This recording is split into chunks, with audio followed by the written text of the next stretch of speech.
Hi everyone, this is Jeannie Peters and I want to welcome you into my kitchen. Today's another edition of our Real Foods Culinary Boot Camp, and today we're going to talk about the power, the healing power of cultured and fermented foods. And today I'm going to show you specifically how you can discover how to make a great jar of a fermented sauerkraut. And we'll probably do one also with beets. And the purpose of this, and the reason why I want to introduce you to this, is because for any of you that have any kind of gut issues, if you have trouble digesting your foods, if you have upper GI problems, or if you notice that you just have a lot of gut inflammation after a meal, this could be a great addition to include into your diet. A couple of tablespoons of some kind of cultured fermented foods along with your meats, fish or poultry, or for those of you that are vegetarian, if you're having it with your tempeh, can really help with improving digestion. So I want to show you a little bit more about how to do it, and then we'll talk more about the benefits. In addition, you'll have all this information in the audio that we'll be doing as well. So there'll be a chance to go into more details about why this can be so powerful introducing into your diet. So a couple things I want to just review for today, what we're going to include. I've already started with processing up a lot of red cabbage, and earlier I used a head of green cabbage to get this one done. So let me just show you the ingredients you're going to need. So at least one head of green cabbage, a head of red cabbage. I'm using 2 beets, and these are yellow Chioggia beets, beautiful color. And I've got some red beets that I've already oh gosh, okay, let me figure out how to say this. Pre-prepared. Grated. Shredded. In addition to that, I've got a number of different spices. So what works really nicely with some of these sauerkrauts would be something like some caraway seeds, some juniper berries, dulse, nori. Any of the sea vegetables work really great. Fermentation of these are going to improve the amount of iodine that your body can receive. I've got some poppy seeds here. Dill, unless of course you're lucky like I am, I've got lots of dill and fennel growing in my garden. And so I just took a whole handful of this, and I'm going to chop up some of this as well. And then we're going to use a little bit of real sea salt. Okay. And then 2 other things that are going to be important for you. One is that I'm highly recommending Body Ecology's Culture Starter. Donna has developed this product. I think it's fantastic. I'll share a little bit more in the audio about how to receive this, how to get this.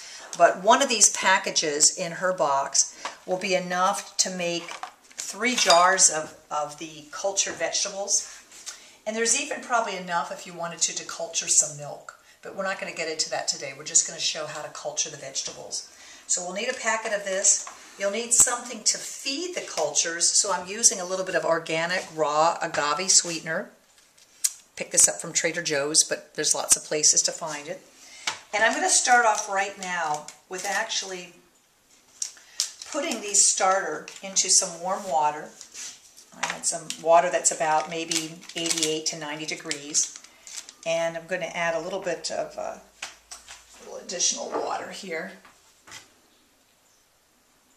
So again, warm water, and you want the warm water just because that helps to awaken the cultures.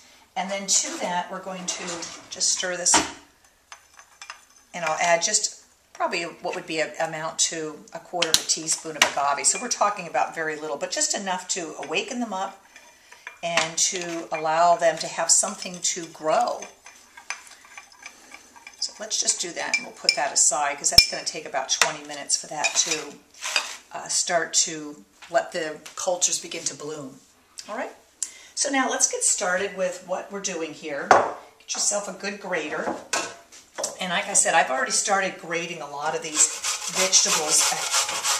So I'm taking right now my beets. I've got in that, there's some cabbage. And I have carrots in here. In fact, I'll just show you what I did so you can see. This was a combination of red beets, some carrots, and then these Chioggia beets, and they've been sitting for a few minutes, so they're starting to discolor. But don't worry about that because all of that's going to be going into our mix. And as it sits and ferments, over 2 to 3 days, it's going to, you'll see the color will just start to just really perk up. It's beautiful. So let me go ahead and show you now. We've taken this, we've grated enough here. I also took some of the odd sizes, some of the odd pieces, and I put that into my blender. And to that I'm going to add a little bit of water. This is just cool water. And I'm going to take and just blend this up.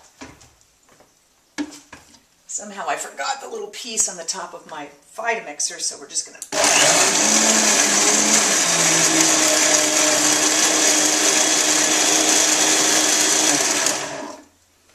So it's kind of a slurry. And to that slurry I'm going to add my cultured mix here. So that was sitting for about, well, sitting for about 2 minutes, but we're going to just let it sit a little bit longer. And then I'm going to just take a clean jar and I'm going to just take all of these vegetables that we just grated up and just put them right into the jar. Pack it down as tightly as you can.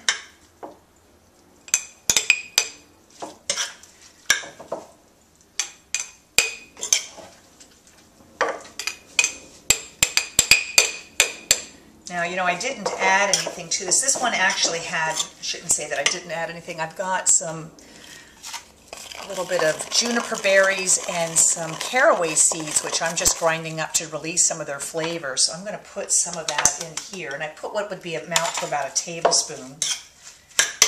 And I'm going to put that on top.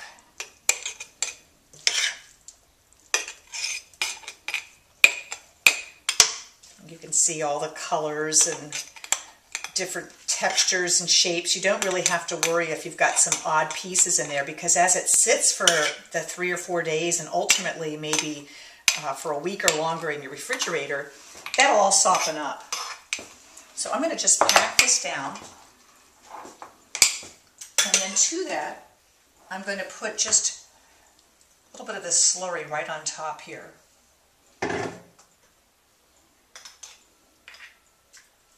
Just let that, pack that down as much and give about an inch head space, because you're going to need some space. This is going to start to expand. All right, so let's just do that.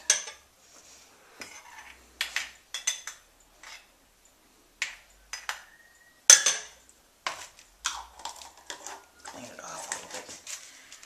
There we go. So we've got one jar completed. This was just basically green cabbage, lots of dill, and a couple of juniper berries. And this one was a combination of mostly red cabbage, beets, some Chioggia beets, the yellow ones, some carrots, a little bit of caraway seeds, and some juniper berries. And I've got enough so I can continue to make another one. So I'm going to do that. I'm going to take all of these beets that we grated.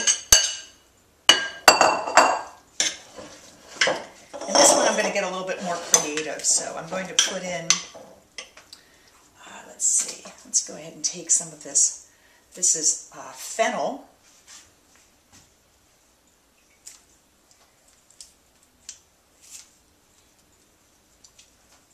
And fennel is wonderful for digestion, so I'm not measuring anything here. I took probably what would be amount to about 2 tablespoons. I'm slicing up even just the tops as well as the stems. It's going to give a great flavor. Remember that the probiotics are here to basically help pre-digest that. To that I'm going to throw in some caraway seeds, and I like to put in about what's going to amount to about a tablespoon. I'm going to put in maybe a little shake of dulse in here.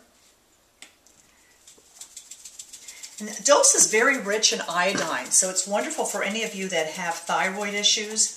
Again, as the dulse sits, it's going to continue to improve because it's pre-digesting. I'm going to put in some poppy seeds, what would amount to maybe about a half a tablespoon of poppy seeds.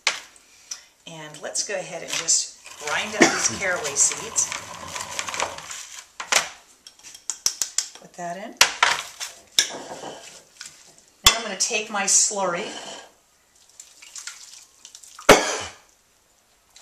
I'm going to go ahead and just mix all of that